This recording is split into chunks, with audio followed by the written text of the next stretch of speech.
Coming up on First at 4, Governor Beshear visits the Big Sandy to announce more higher ground housing. And 2 survivors of last July's flood plan to marry alongside the creek where it happened 1 year ago. And our First Alert Weather Day is in effect as potentially dangerous heat works in. The latest coming up as Mountain News First at 4 starts now.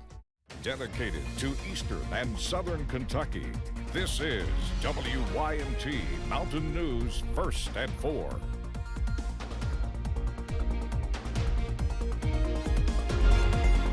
Good afternoon, I'm Steve Hensley. First at 4, Governor Andy Beshear made a stop in Floyd County this morning to announce another site for new homes for flood victims. The governor also gave Floyd County $2 million in grant funding to purchase the 2 plots of land, which will be the site for more than 30 new homes. Governor Beshear added that with water, sewer, and other services already nearby, construction of these homes should begin soon. As you can see, the buildings around, it's close. The power's here, the water's here. Actually, the firefighters were telling me the pressure is really good here. And so having the utilities close by will create a faster timetable. They were telling me that they think they're going to be pouring slabs in the very near future. Floyd County Judge Executive Robbie Williams says this project is important in keeping folks close to home. We will have much more from Floyd County tonight at 6. Well, we continue to watch not necessarily stormy conditions, but the heat out there. That's, as a matter of fact, why we have issued a First Alert Weather Day going through the remainder of tonight into tomorrow and even into parts of Saturday. A heat advisory is in place starting at 11 a.m. tomorrow, running through 10 o'clock tomorrow night for just about everybody. It doesn't include Campbell and Claiborne counties in East Tennessee and Lee and Wise counties in Southwest Virginia. However, go ahead and act like you're under it because it'll still be hot there as well. We're sitting at 90 right now from our Pikeville Medical Center camera. Just a few fair weather clouds, a little bit of kind of filtered sunshine there. Temperatures region wide, upper 80s and low 90s. It's 90 in Pikeville and Hazard, 92 in Jackson and Monticello, and 91 in Somerset. Factor in dew points in the 70s. It feels like 103 in Monticello, 98 in Somerset, 99 in Jackson. So we will continue to see very hot and humid conditions. Maybe a shower near Middlesboro. We've seen a couple of downpours today, but the action remains off to the north, where this line of thunderstorms erupting north of Cincinnati will try to make a run at parts of the region as we head into tonight. We'll see how much progress they make, but your forecast first, staying humid as temperatures only slowly fall into the mid-70s tonight. Steve, I'll have the details on when more hot weather is on the way in just a few minutes. All right, Evan, thank you. Later tonight and into tomorrow morning will officially mark 1 year since floodwaters swept across many counties in the region. One of the areas devastated by the flood was Highway 476 from Perry County into Breathitt County. Missy Young, a farmer in that area, lost everything she worked so hard for. Her home was damaged and her barn was washed away. Her garden turned into mud. Young reflected today as tomorrow approaches. When I woke up, it was completely different. And I don't expect anything like that. But I think it's just the fact of knowing that it can happen. It did happen. So there's nothing really to say that it won't again. And that's always in the back of my mind. I think it always will be. Anniversary or not, it's still going to be in the back of my mind. This weekend, she and her fiance are getting married by the creek that flooded everything. WYMT's Olivia Calfee will have more on their story tonight at 6. Attorney General Daniel Cameron made several campaign stops in eastern Kentucky today. The tour's first stop was at Big Blue Smokehouse in Hazard. Then Cameron headed to Pine Mountain Grill in Letcher County. Cameron's stops in the region, of course, come as the area marks the 1-year anniversary of the flood. Cameron says it's important that the people of this region do not feel forgotten by the governor.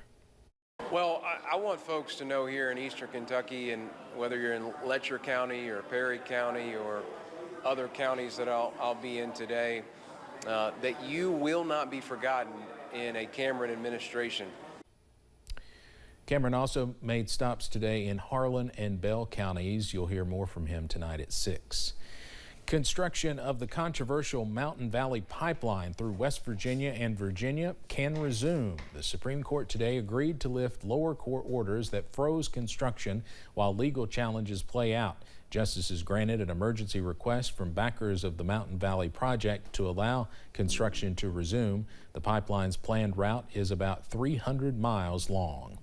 Today, in a courtroom outside Detroit, prosecutors argued for a sentence of life without the possibility of parole for accused Michigan school shooter Ethan Crumbley.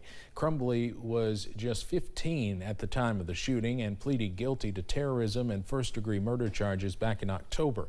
4 students were killed and 7 others hurt during the 2021 mass shooting. Crumbley's parents are also facing charges of involuntary manslaughter associated with their son's actions. They are not charged for being bad parents, and no one is saying they pulled the trigger. What we're saying is they had an obligation to the students who died, and their gross negligence resulted in those students' deaths. Neither one of them gets a pass because of the acts of the other. The shooting happened at Oxford High School in Michigan. Wildfires continue to cause devastation in parts of Europe. Fires continue to rage on the Greek island of Rhodes for the 10th day as crews in the central city of Volos on the mainland also battle a raging fire. Officials with the Greece Fire Service say the body of a woman was found in a camper van and a shepherd died while trying to save his flock. Today, a funeral was also held for 1 of 2 pilots who died after their firefighting plane crashed. The remains of 7 fallen South Korean soldiers who fought in the Korean War were brought back home from Hawaii last night. It came a day before South Korea marked the 70th anniversary of the armistice, which brought the war to a ceasefire in 1953. 3 of the 7 remains were collected by the United States military during the Korean War. 1 was found by the U.S. a few decades after the war. Officials with Russia's Federal Security Service say they found traces of explosives on board a foreign vessel. The ship was en route from Turkey to Russia that had previously entered a Ukrainian port. It was the second such announcement this week involving a foreign ship heading to Russia to pick up grain. Russia pulled out of a Black Sea grain deal last week. Firefighters at one fire department in Indiana face a challenge each day with finding ways to stay cool in this summer heat. Madison Zaleski has that story. Battling hot blazes is nothing new to Rich Gallagher at the Terre Haute Fire Department, but now he and his fellow firefighters have the extra challenge to stay as cool as possible while taking on fires during a heat wave.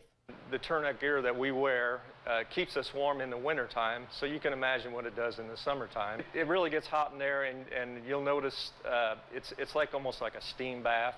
It can get quite toasty when you wear gear like this during a heat wave, so our local firefighters take extra precaution when out on the field, such as putting a nice cold cloth around their neck.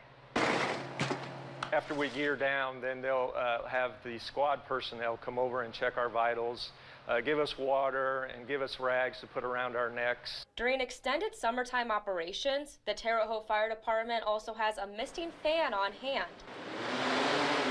The cool mist creates a refreshing stream of air for firefighters in the rehab section. Plus, they always have a regular cycle of firefighters at a scene. We have more firefighters there in the summer, so we can rotate them more and they can get a little bit longer of a break outside. Gallagher says staying in shape is important for the day-to-day tasks, especially during a heat wave. While the job is to keep everyone safe, Gallagher also advises local firefighters to keep an eye on their health. When you're on the fire scene, take your stuff off. Don't try to be a hero. You know, get cooled off, get hydrated, and then go back to work.